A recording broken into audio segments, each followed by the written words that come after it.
From the open season property studio, welcome to SuperTalk Outdoors, where we celebrate every single Monday at lunchtime. The world class outdoors of the state of Mississippi, because we are the capital of the outdoors in America.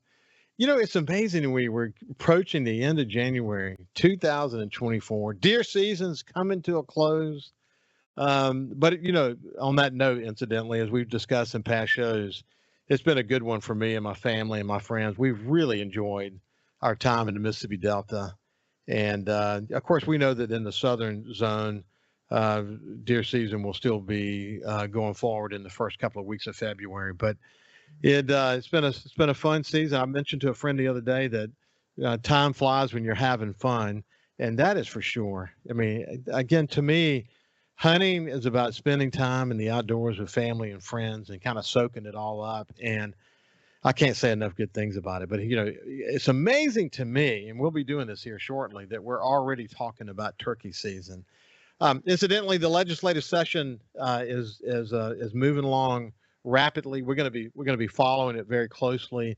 We actually have a new chairman of wildlife on the Senate side, Senator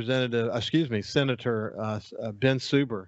He's from Bruce, Mississippi, and he loves the outdoors. He told me yesterday that he's super excited about this opportunity, and I'm looking forward to working with him. I think a lot of folks are looking forward to working with Ben. If you think about the legislative session, high on my wish list are raises for the Mississippi Department of Wildlife, Fisheries, and Parks law enforcement. I think that's something we need to do, and we'll stay focused on those efforts.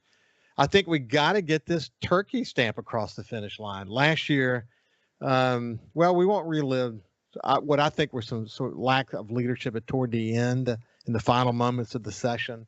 No need to relive those now. I think with strong, committed leadership going forward, we'll be able to get that one done this year. And we'll talk more about that here in just a second.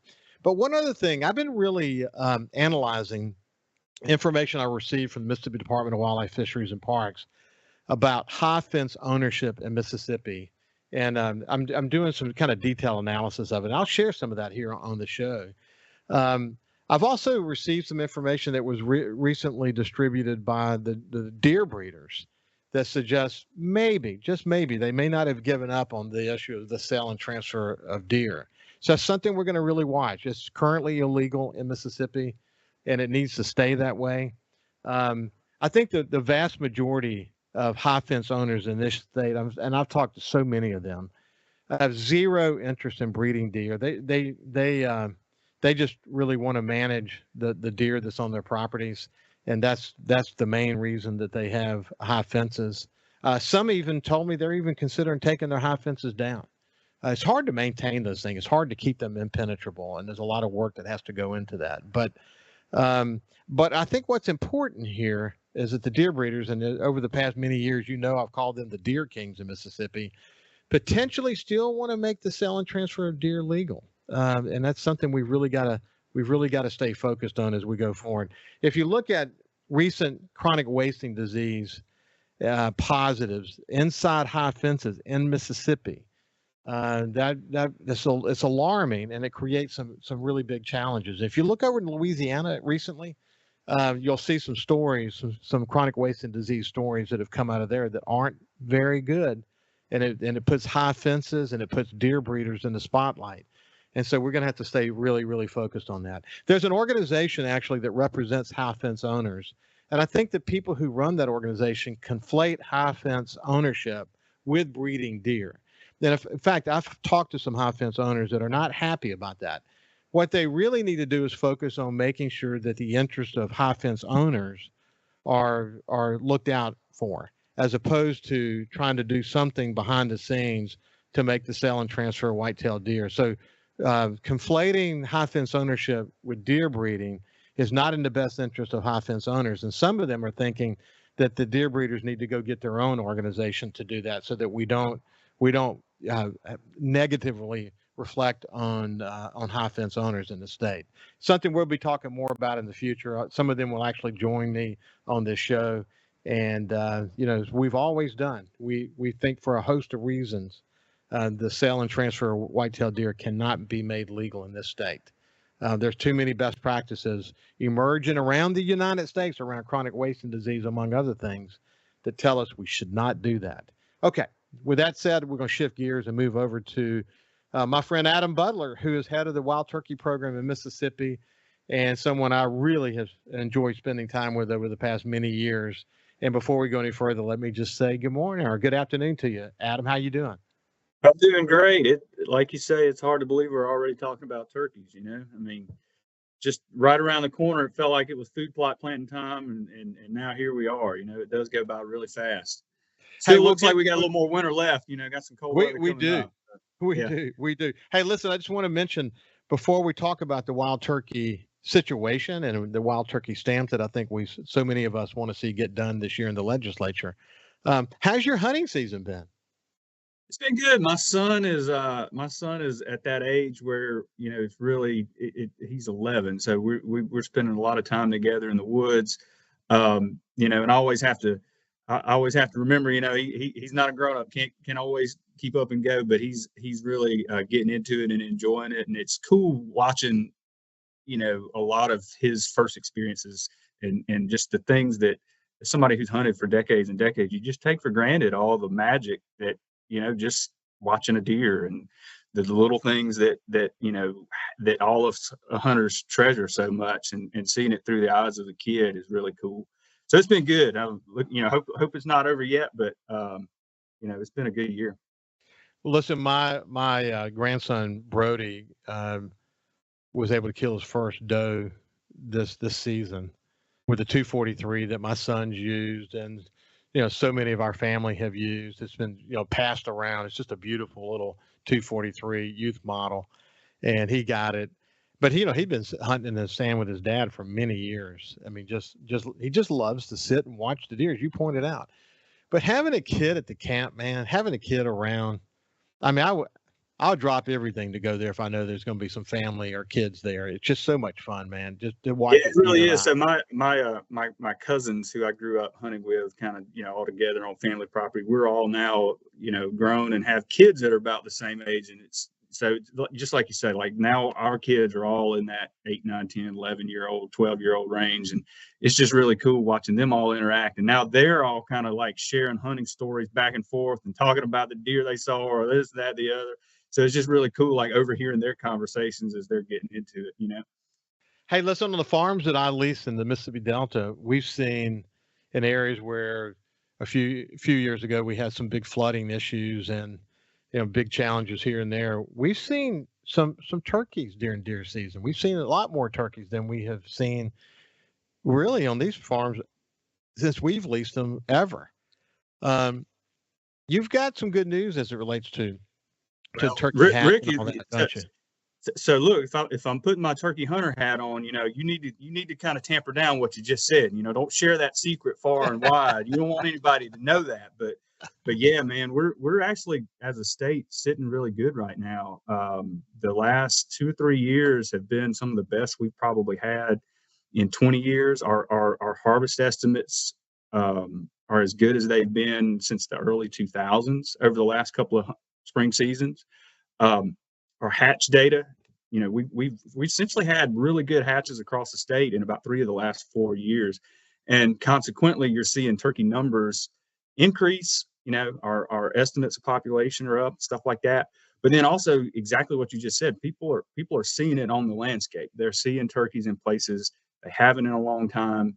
That South Delta area you're talking about, is one that, you know, 30 years ago was a stronghold of turkey hunting, and it's really fallen off due to flooding and a lot of other stuff over the last 10 or 15 years. But it's coming back, and just all over.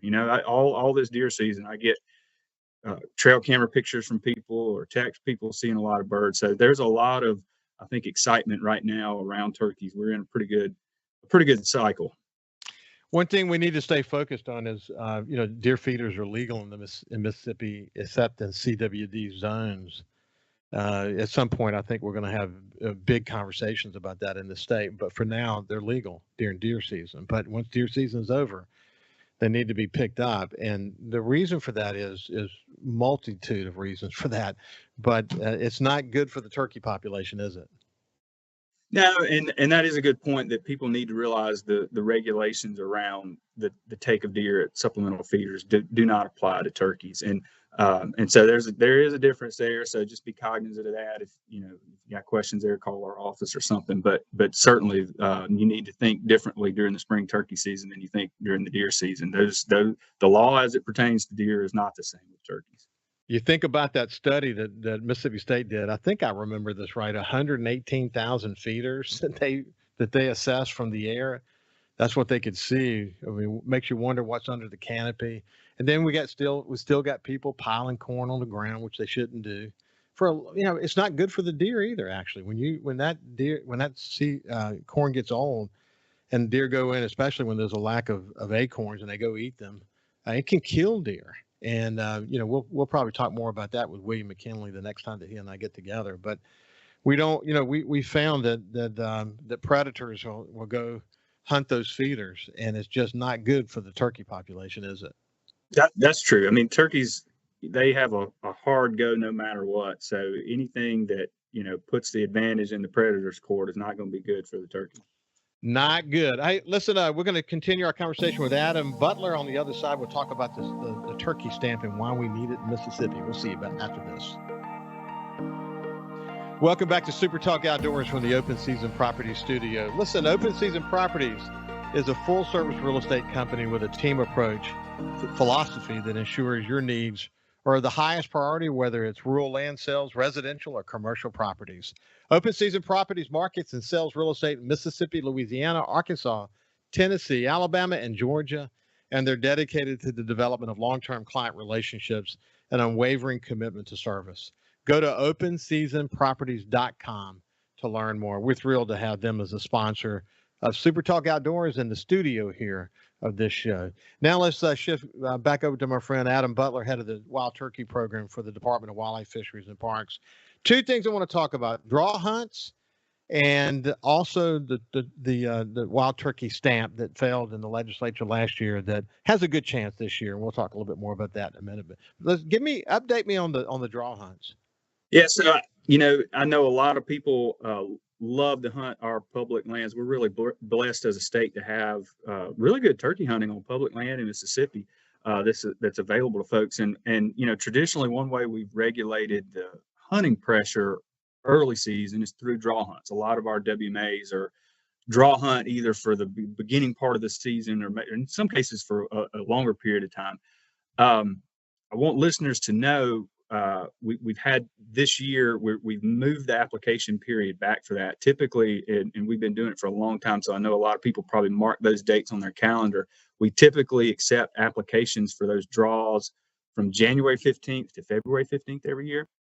But we got something going on at the department that's a really big deal. Our back end licensing system. So the system, if you go buy a hunting license at a mom and pop store, you buy it online through our app, all of that, we've had a vendor for a long time, and the contract expired on that, and so we're swapping vendors, and it's a really big deal for a wildlife agency. That's one of the heaviest lifts we can do, is kind of changing the guts of all of that IT infrastructure and stuff on the back end, and that's happening right now.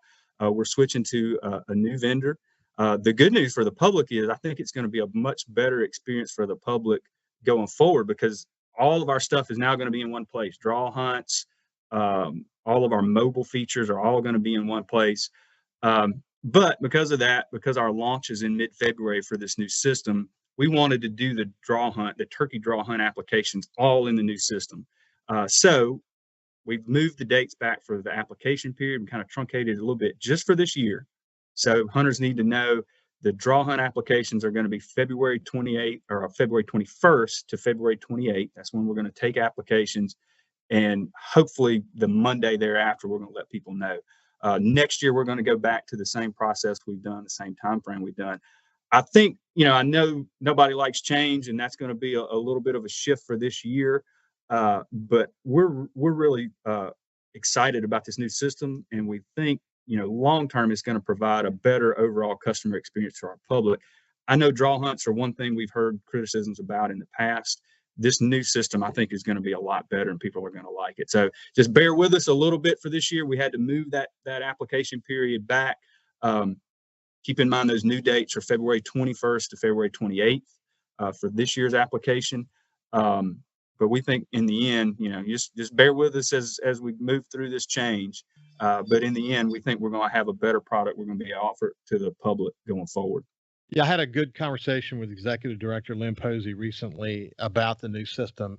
I like the idea of everything being in one place, and I mean, and using the best technology available to be able to accomplish that goal. So change is never easy. People get used to it in a certain way, but I think over the long, coming from your world, you probably know, anytime you do stuff with IT, there's going to be little bugs, there's going to be little things pop up, and we're going to work through that. We've got a good game plan and a good team in place, and the vendor we're working with is nationally known. So we know there's going to be some hurdles we got to overcome with the shift, but we're looking forward to it because we think once we kind of get through the change process, we're going to have a much better system offered to the public. One thing folks need to know when that happens, all of our mobile features, our mobile apps and things are going to shift to the new product. So they're going to have to go back in and download apps and stuff. But like for hunters on WMAs, all of that's going to be in one place going forward. Like for the last several years, we've had a WMA app and a main agency app,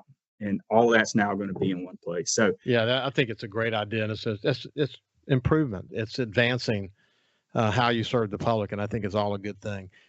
Listen, Wild Turkey Stamp, you and I talked about it. For people who may not remember why this was so important, well, first of all, wild turkey hunting in Mississippi is getting super popular, and very popular. We got some real opportunities here to manage it even better going forward. So tell us why that stamp's so important.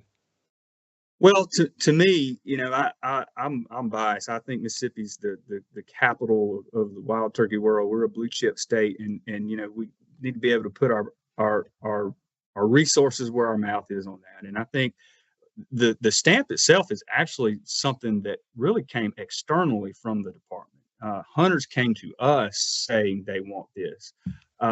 We had we called a Wild Turkey Summit a couple of years ago with some really influential high level people in the state that are all passionate about turkeys and turkey hunting. And that was one of the main things that came out of that, was this idea of having sort of a dedicated funding source for the bird that so many people cherish. And it's coming on kind of the heels of the model of duck stamp, which has been around, for almost 100 years, providing stuff for waterfowl. So that's where it came from. A lot of things that can be done: habitat work, helping private landowners, addressing needs on public lands, turkey research. I mean, you just go down the list. We want to make sure Mississippi is always seen as sort of the leader in wild turkey science and management, and this, it's a vehicle to help get us there. Yeah, I saw tremendous momentum. I really thought it was going to happen last year. I really did. Tremendous momentum, and then this is true of any legislative session. Things kind of get hung up at the last minute, or maybe something doesn't happen the way it's supposed to, or whoever's leading the charge gets a little bit diverted with some other issues. I mean, that's typical of a legislative session. But hopefully this year we can stay focused and move it forward. I know Bill Kincaid has filed the bill already, and he's the chairman of the Wildlife, Fisheries, and Parks Committee on the House side. And now we have Senator Ben Suber, as I mentioned a few minutes ago, as the new chairman of Wildlife on the Senate side. Let's hope we can get this thing across the finish line. What are you hearing? You hearing anything from anybody about it? Well, yeah, I'll leave. I'll leave the politics for other folks to sort out all the details there. But what I hear from the public is that they're supportive of it. I talk to turkey hunters all the time. Everybody likes the concept. That one thing that has happened since last legislative session, we've done some survey work with the public. And look, if you survey turkey hunters, 8 out of 10 of them say that they support this in concept. Now I know there's devil's in the details and get that ironed out, but 80% of turkey hunters are, from our data, in support of this.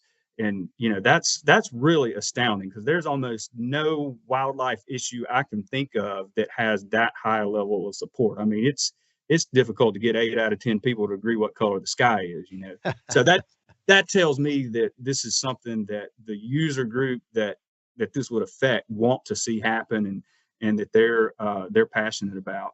So, I think it'd be a good thing for the state. Maybe we'll see what happens. Well, I think, look, man, you're a data guy. You want as much data as you can get your hands on. We will continue to move in that direction. You're head of the program that has a really successful story to tell and has had for many years, and it's even getting stronger as we go forward.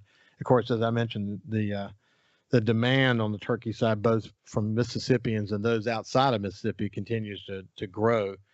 That you want to see that. You want to see people being engaged in the outdoors. But with that comes the need for funding for all kinds of different projects that could be tackled. Um, I don't see any bad side to this at all. Sure. Well, and one benefit too, you mentioned the number of people, and we certainly have seen a real dramatic increase in interest in turkey hunting the last several years. And so having something like that would allow us to know exactly how many people are turkey hunting.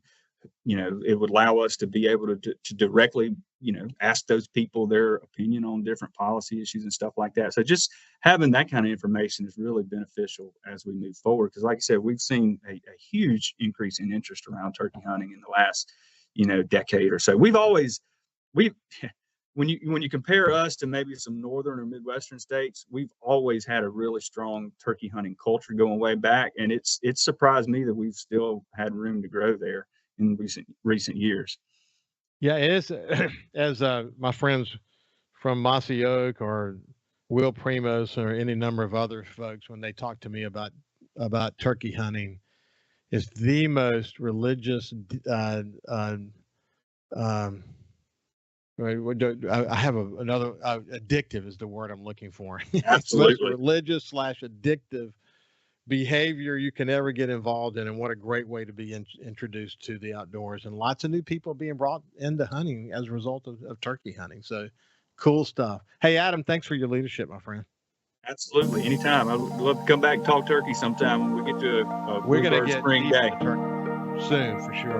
We can't wait to have you back. Hey, listen, have a great day. We'll see you on the other side, though. We're going to be joined by Ed Penny from Ducks Unlimited. We'll see you after this.